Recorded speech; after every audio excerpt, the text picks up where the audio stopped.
fakkeessanii duukaa adeemuun bu'aa qabu fakkaachaa deemani. Ati warra fakkeessituudha moo warra fakkaatanii duukaa deemani? Fakkeessituu dadhabne waldaa keessatti. Raajii miti raajii fakkaataa. Hojjetaa miti hojjetaa fakkaataa. Faarfataa miti faarfataa fakkaataa. Lallabaa miti lallabaa fakkaataa. Jireenyi namoota baay'ee kanneen fakkeessaatti. Yeroo ilaaltan yoo abbaa guddataa jaallateen ta'e akka abbaa guddataa ta'uu barbaada. Yoo faarfataa jaallateen ta'e akka faarfataa ta'uu barbaada. Namni ta'ee deemu jiru. Fakkeessitoota. Asmasaayochi. Warra fakkeessanii jiraatan. Fakkeessanii ittiin tokkoon gahan fakkaachuudhaan malee. Warra Waaqayyoon fakkaatanii barbaada Waaqayyo.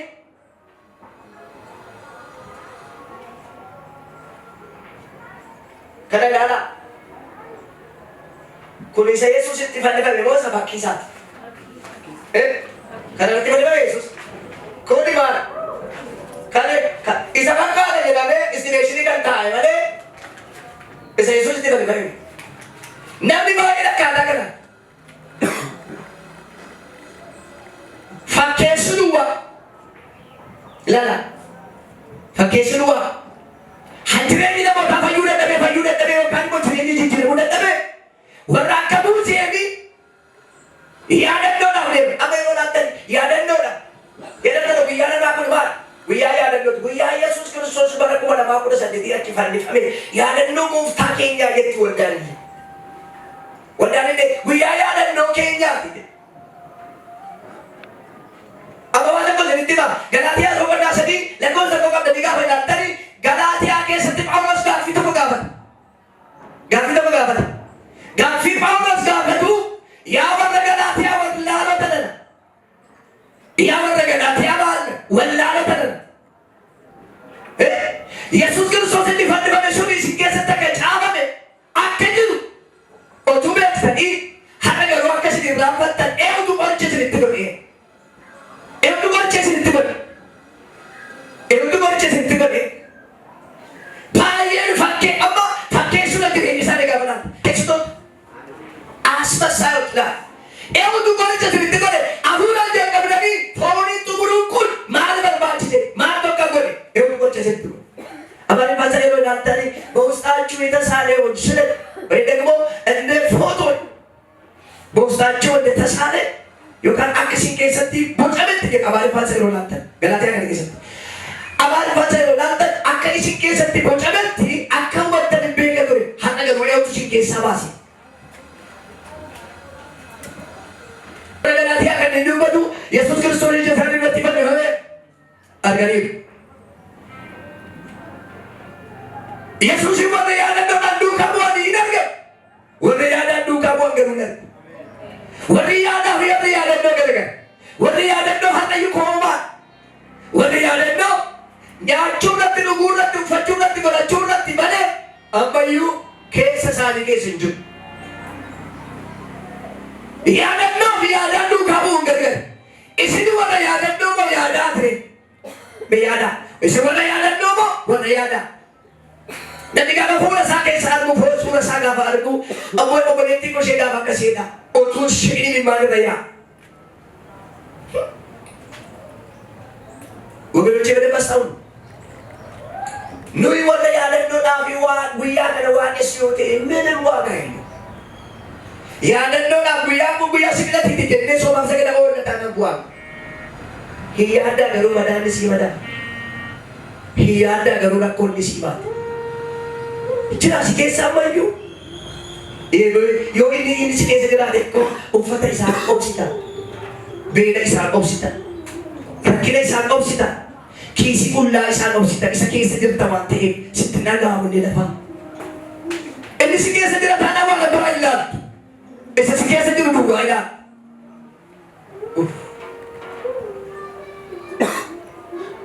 አንዳንድ ጊዜ በጣም አስቸጋሪ ክርስትና በጣም አስቸጋሪ። ወሬ ያዳሉ ካወል ሉገበ ቀምሳ ወሬ ያዳሉ ካወል ሉገበ አከገራሉ በተረ ከገራስ ያተረ ከገራስ ናሳነ ከገራስ ዲ አከገራሳ ማሊን በነ Yaadannoo miti kan isaan amanan yaadaan malee. Yaadaan waldaa dhabu yaadaan kan isaan tajaajilan yaadaan jireenyi isaanii yaadaadhe tokko kan isaan yaadan maal jechuu dandeessa waan lama sitti hima tokko yaadaan kan isaan yaadan tokko karaa isaanii adeeman yookaan imala isaanii keessatti waan gochuu qaban beeku. Imala akka jiran beeku karaa deemaa akka jiran beeku yaadaan adeemu. Nama yaadaan hin adeemne bufuudhaa. Nama yaadaan hin adeemne waaqata. Nama yaadaan hin adeemne makiinaa keessatti haa ta'u iddoo hundumaatti haa ta'u yaadi isaa bittinnaadha waan ta'eedhaaf iddoo waaqaa hin beeku. Iddoo waaqatu hin beeku. Isaan kun imala isaanii keessatti yaadaan adeemu. Tajriqaa dheedha. Tajriqaa deemu.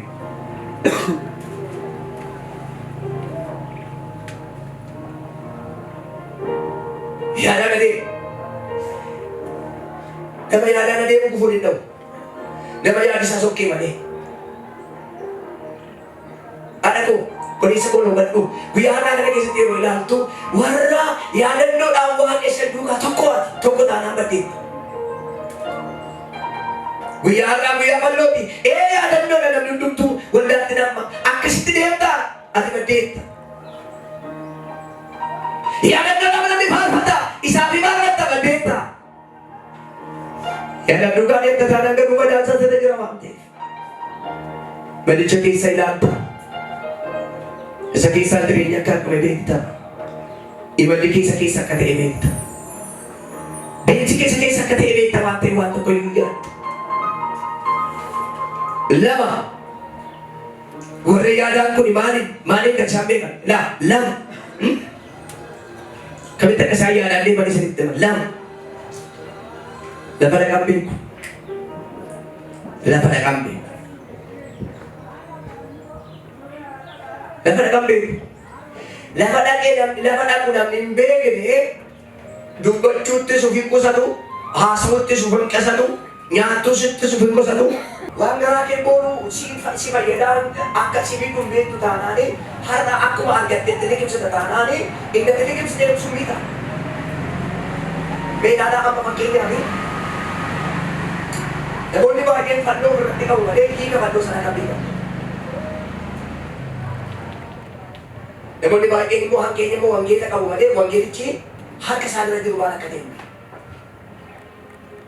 Yaadannoof tajaajila taanaan mana waaqayyo lafa keenya qabu. Yaadannoodhaan waldaa deddeemsa taanaan bu'aa ta'uu qaba. Yaadaan deemsa taanaan garuu xeellaa qaba. Dura qaba. Ameen haleluuyaa. Xeellaa qaba. Dura qaba. Ameen haleluuyaa.